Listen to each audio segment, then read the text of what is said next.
TV 15 news కి స్వాగతం. నర్సీపట్నంలో Telugu Desam party వ్యవస్థాపకుడు మహానేత నందమూరి తారక రామారావు 29వ వర్ధంతి సందర్భంగా 1వ పట్టణ వార్డు పినారిపాలెం ఎన్టీఆర్ విగ్రహానికి మరియు ఎన్టీఆర్ స్టేడియంలో ఎన్టీఆర్ విగ్రహానికి పూలమాలలు వేసి నివాళులర్పించారు. టీడీపీ రాష్ట్ర ప్రధాన కార్యదర్శి చింతకాయల విజయ్ ఆయన మాట్లాడుతూ తెలుగుదేశం పార్టీ రాష్ట్ర ప్రధాన కార్యదర్శి చింతకాయల విజయ్ ఎన్టీఆర్ ఆశయాలు త్యాగాలను స్మరించుకున్నారు. ఈ కార్యక్రమంలో టీడీపీ కౌన్సిలర్లు నాయకులు పాల్గొన్నారు. విశ్వవిఖ్యాత నట సార్వభౌమ నటరత్న డాక్టర్ నందమూరి తారక రామారావు గారి వర్ధంతి. అయితే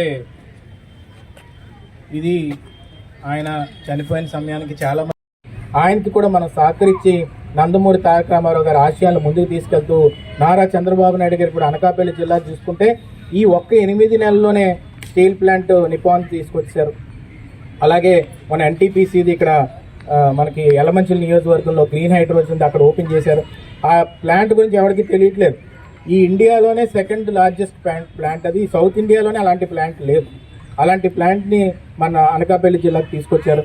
ఈ విధంగా అభివృద్ధి చేసుకుంటూ పోతున్నారు. మా లక్ష్యం కూడా ఒకటి పెట్టుకుంది ఏంటంటే ఈ 8 నెలల్లో మేము చూస్తుంటే చాలామంది నిరుద్యోగులు నా దగ్గరికి రావడం జరుగుతుంది.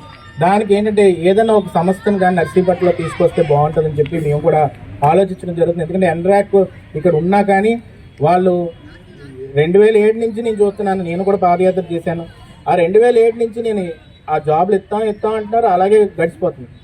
ఇప్పటికీ ఎన్నో ఏళ్ళు అయిపోయి కాబట్టి నేను అందుకనే నిరుద్యోగులు కూడా 96 తర్వాత కాబట్టి ఆయన చరిత్ర గురించి తెలుసుకోవాల్సిన అవసరం ఉందని చెప్పి ఏకైక ఉద్దేశంతో. ఎందుకంటే ఒక మనిషి చనిపోయిన తర్వాత కూడా ఇన్ని సంవత్సరాల తర్వాత కూడా ఇంకా ఆయన పూజిస్తున్నాము, ఆయన గుండెలో పెట్టుకొని ఆరాధిస్తున్నాం అంటే ఎంత మహోత్తరమైన వ్యక్తి అయి ఉంటారనేది ఈరోజు ఉన్న జనరేషన్కి కూడా తెలియవలసిన అవసరం ఎంతైనా ఉంది. ఎందుకంటే అలా 100 ఏళ్ళు 200 అయ్యేసరికి ఏదన్నా మనిషి ఒక దేవుడు అయిపోతారు.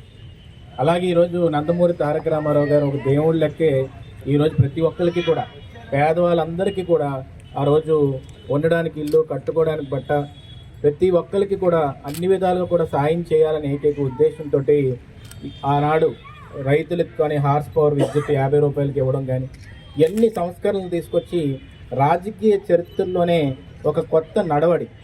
అంటే ఒక రీజనల్ పార్టీ వెళ్ళి ఒక ఢిల్లీ నడిపొట్టిన జెండా పాతగలదని ఏకైక ఆ రోజుల్లో చూపెట్టిన ఏకైక దమ్మున్న నాయకుడు నందమూరి తారక రామారావు గారు. ఆ సమస్యను ఇమీడియట్గా మళ్ళీ కాన్స్టిట్యున్సీ ఇన్ఛార్జెస్ కానీ ఎమ్మెల్యేలకు కానీ అక్కడ ఉన్న ఐఏఎస్లు కానీ ఇవన్నీ కూడా చెప్పడం అనేది లోకేష్ గారు చేస్తున్న ఇలాంటి అన్నీ కూడా చేస్తుంటే ప్రజలకు అందుబాటులో ఉండడం అనేది జరుగుతుంటే అది తాతగారు ఆశీస్సుల్ని, తాతగారు ఆశయాల్ని ముందుకు తీసుకెళ్లే విధంగా ఈరోజు నారా లోకేష్ గారు ముందుకెళ్ళడం అనేది చాలా సంతోషకరమైన విషయం. ఈరోజు ఆయన ఘనమైన నివాళులు అర్పించడానికి మొన్నే 1 కోటి దాటడం అనేది సభ్యత్వాలు కూడా ఇది ఒక యాదృచ్ఛికంగా జరగడం. ఆయన ఘన నివాళులు అర్పించడానికి ఈరోజు ఆ 1,50,000 దాటిందనేమో అని ఒక